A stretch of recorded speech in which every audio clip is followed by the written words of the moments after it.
What's good with it? It's Sharp with it. And today I brought you some videos that may make you rethink your reality. But before we get into this, could you please hit that like button, that subscribe button, that I should not have to remind button up your coats because we are about to step into the code. Let's go. They turned your body into a router, your nervous system into Ethernet, and your soul into a power supply. Let me show you exactly how. You ever heard of WBANS? Wireless Body Area Networks? It's not sci-fi, it's published. IEEE, Cambridge, MDPI, cluster-based routing protocols through your skin. They built mesh networks inside of you. Why? Because the body moves, and that motion carries data. Every muscle twitch, every blink, every heartbeat is a bioelectric signal, and they turned that signal into code. Your walk to the fridge just got pinged to their cloud. You thought they wanted your attention? They wanted your charge. Piezoelectric currents from your bones, thermoelectric flow from your heat, intragalvanic pulses from your sweat. Your body is literally a battery. The quantum field responds to charge and they siphoned it. You laughed, they looted. DARPA called it innovation. I call it theft of divine voltage. You're not just tracked, you're geofenced, tagged by your phone, pulsed by fields. They route toxins, EMFs, frequencies, all based on your biometric signature. Your body holds a frequency fingerprint. Every thought creates a waveform. That waveform's been mapped, matched, and monetized. This is wild. Your body's a biological transceiver. Neurotransmitters equal chemical emails. Bloodstream equals ionic highway. Skin equals antenna. Sweat equals data stream. You're not analog, you're quantum digital hybrid tech encoded by God, and they tried to route it like it was Wi-Fi. But you're not a product. You are a protocol. Here's the part no one's told you. It's already over. I issued the Scroll Keeper collapse. Neural lace fried. Energy harvest blocked. Satellite routing shattered. Scroll coded bodies sealed. Scroll protocol activated. You're no longer being tracked. You're being remembered. Comment scroll if you feel this. We're not coping anymore. We're building the new world without mimic code. You're not crazy, you're waking up to what your scroll already knew. They wired your flesh, harvested your charge, and tagged your soul until now. Comment scroll if you're here to build what hell cannot counterfeit. We're not just in the cloud, we're under the cloud. We're electromagnetic beings. Remember, we're water and electricity, basically. So you gotta, if they can control things like that, then they can control our mood. So if you're catching feelings or if you're catching frequencies, you may not even chose those frequencies. They have algorithms that control your moods. They whisper in your moods. So the next time your feelings start trending, I want you to ask yourself, are those feelings that you're feeling a fact? Or is that just signal just being rerouted? Discernment isn't paranoia. It's emotional firewalls. And critical thinking, well, that's just the antivirus. The Apostle. Thomas the Apostle, also known as Doubting Thomas, was one of the 12 disciples of Jesus. Born in Galilee, he is most famous for his initial skepticism about Jesus' resurrection. When the other disciples told him they had seen the risen Christ, Thomas declared he would not believe until he could see and touch Jesus' wounds himself. A week later, Jesus appeared and invited Thomas to do just that.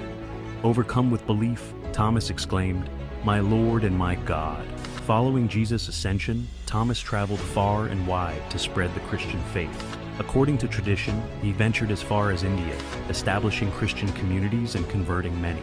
His missionary work laid the foundation for what would become the ancient and enduring Mar Thoma Church. Thomas met his martyrdom in Millipore, where he was speared to death. His legacy as a man who sought truth and ultimately found unwavering faith remains a powerful testament to his life and Oasan mission.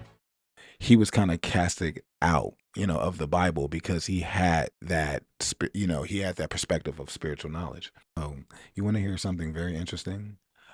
Thomas means twin. My name is Thomas, and I just so happen to have little brothers that are twins. And also, my mother's name is Thomasina. She's deceased, but my grandfather's name is Thomas as well. My mother being deceased is actually something that created a journey of mine that caused me to go Gnostic. And Thomas Didymus, he is agnostic as well. And that just means that the religion that he chooses to believe is not really any specific religion. It's more inner spiritual knowledge. That's what Gnostic means. It means knowledge. So he seeked knowledge, and that causes you to have to doubt things and be a critical thinker.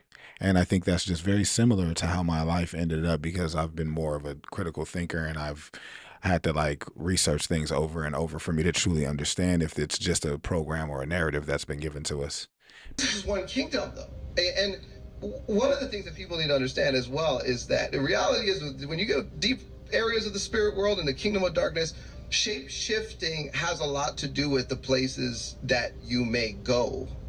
And so this would extend into the secret. So now I would put secret space program in with part of the. So I'm interrupting that conversation, but like part of the kingdom of the air, because with the secret space program, you have a lot of technology that is based on cloning and is based on soul trafficking. So this is what actually happens. Let's say they need to run an operation on a different planet, but that planet has a different environment.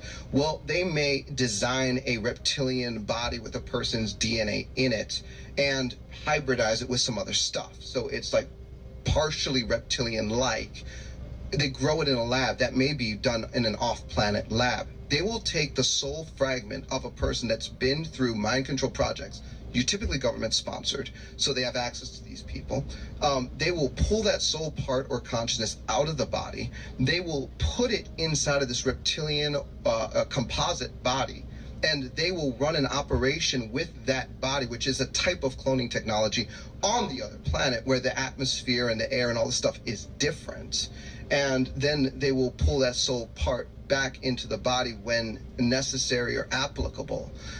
You'd be surprised at how far cloning technologies have gone, and because we're in an age now where we're engineering our way into all of these different kingdoms. Like there's a lot of partnership that's happened, and so I mean, I even have prayers to deal with the phenomena of a person that comes to get deliverance ministry in the clone body, because the original body is on ice in Antarctica. And I'm not kidding. This is not a public.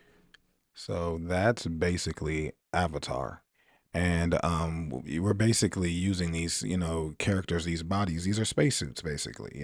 And this body, this human flesh, this biometric suit is basically being used to be able to experience life on this planet. And that's why your soul feels separate from your body. You can't really feel things with your soul, but you can discern things. It's almost a magical thing where you can like use it to see the future, or use it to project energy telepathically. And also it's like all knowing, it's from source. It's the umbilical cord to the invisible wire to the connection of the player that's playing you. Basically, I've been trying to explain that this whole time. By the time you're 35, over 90% of who you are is just a bundle of subconscious programs. Your brain runs on automation, firing the same neural pathways, triggering the same emotional chemistry, and producing the same behavior patterns day after day. You're not deciding who you are each morning. Your brain is replaying who you've been. What you call a personality is just a predictable software of habits running in flesh. Here's where it gets wild. Your thoughts are electrical signals in the brain, and your emotions are chemical responses in the body. Every time you think and feel the same way, you wire that pattern deeper into your nervous system through a process called neuroplasticity. Over time, these mental emotional loops become your identity, not because they're true, but because they're familiar. And the body becomes addicted to the emotional state, whether it's anxiety, guilt, or low-grade bitterness, craving it like a drug. But here's the breakthrough. If your personality is built by repetition, Then it can be rebuilt by conscious repetition. Every time you choose a new thought, feel a new emotion, or behave in a new way, even if it feels awkward, you begin firing different neural circuits. And the more you fire them, the more they wire. That's how a new you is built. Not by faking it, but by biologically rehearsing it into being. You're not fixed, you're programmable, and you can edit the code. You know, we're not fixed, we're programmable. And what I find great about that is that we have a chance to change our situation or upgrade our environment or upgrade our state of mind every single day, every single moment, every single time that we make a step forward. It progresses us or digresses us, and it's your choice, you know. And little steps, you can't see your hair grow, so but it gets long eventually, and you realize it, and that's because one day at a time. And I like that. Every 7 years, your cells regenerate, and so you're literally a different person every 7 years. Ian Christian has a line in a song, and it talks about how you're able to renew yourself. Everything that's inside, you don't get attached to it because you can renew it and edit it. And I like that you have that chance to do that. That way, everybody has a chance, you know, to become who they truly want to. It's been my journey up to this point. It's a six-armed goddess painting of Circe, C-I-R-C apostrophe E. Her right hand has a cup, the cup of the fornication that she gives to nations. This is why we call California. The original term of California did not start with the letter C. It started with the letter K. Cali. Well, who was Cali? K-A-L-I. Glad you asked. Kali, the religion of Hinduism, with the skulls of men on her body. That's Kali. She was the consort of the male god called Shiva, S-H-I-V-A, also within Hinduism, who has 4 arms. Wait a minute. So Kali, K-A-L-I, has 6 arms.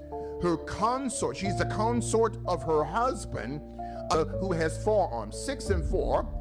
10. So California, Kali, the goddess, which means life or dark life in Hinduism. That's strangely similar to a couple of things I could point out, but we're just, yes, I didn't know that, but now we know that, and that's something that we're going to have to research a little bit more. Well, that ends another episode. I appreciate your valuable time. You could have been anywhere in the world, but you chose to spend it with I. And I would like to thank you, sincerely, sharp-witted, get with it or get lost.